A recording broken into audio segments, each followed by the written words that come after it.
Bonjour, nous sommes sur ForChange en direct de Uspring. Nous parlons learning pendant toute la journée et j'ai la chance d'avoir sur le plateau Geoffroy de Lestrange. Vous êtes Global Head of Business Coaching chez Spix. Oui, bonjour.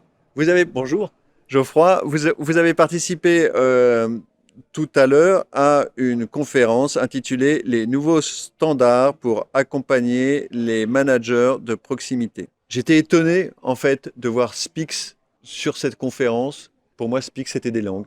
Oui, oui, ça a longtemps été le cas. L'entreprise existe depuis pas mal d'années et c'est notre métier historique, les cours de langue en ligne avec un réseau de professeurs natifs.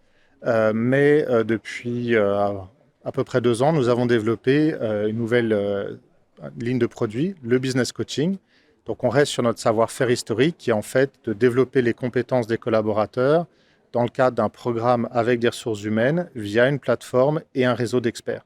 Sauf que là, on parle d'un réseau de coachs certifiés.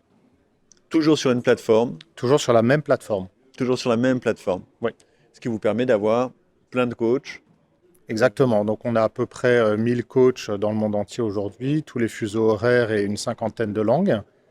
Mais ce sont des coachs certifiés par la Fédération internationale de coaching ou d'autres fédérations similaires.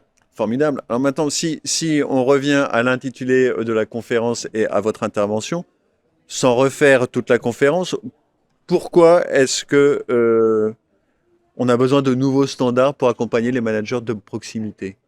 Bah, le rôle du manager a fortement évolué. On n'est plus dans l'aspect fortement hiérarchique et de donner des ordres, etc. L'idée, c'est d'une personne qui a des responsabilités, un engagement de résultats vis-à-vis de l'entreprise et qui doit engager, accompagner, motiver ses équipes pour atteindre ces résultats. Et donc nécessairement, pour être un bon manager ou une bonne manager de proximité, les compétences comportementales deviennent absolument essentielles. Et c'est pour ça que le coaching est particulièrement intéressant, puisque son objectif, sa nature même, est d'aider l'individu à développer ses propres compétences comportementales. Pour les compétences comportementales, je peux aussi lui proposer des formations en soft skills, en leadership, etc. Alors, quand est-ce que euh, euh, on propose une formation ou quand est-ce qu'on propose du coaching? En fait, pour nous, les deux sont complémentaires.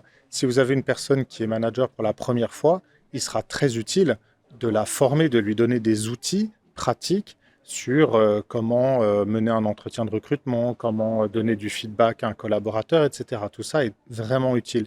En revanche, la façon dont ça va être mis en place dans le quotidien de la personne, c'est là où le coaching va jouer un rôle.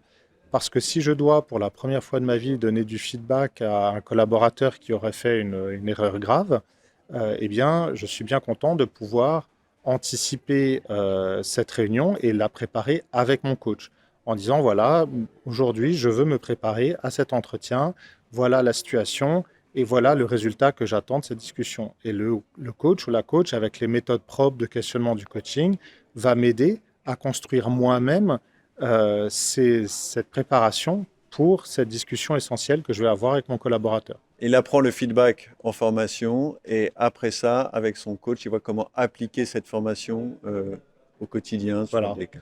C'est pour ça que le coaching a commencé en fait par les cadres dirigeants, parce qu'ils ont déjà la connaissance des outils et des méthodes. En revanche, ils sont tout le temps confrontés à des situations nouvelles.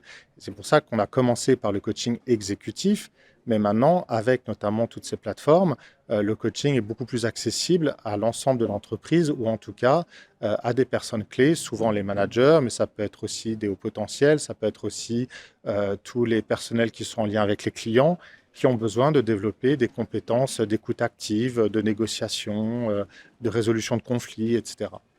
Très bien, merci beaucoup. Merci Merci à pour vous. ces précisions. Merci. Merci. Vous êtes toujours sur ForChange. À bientôt.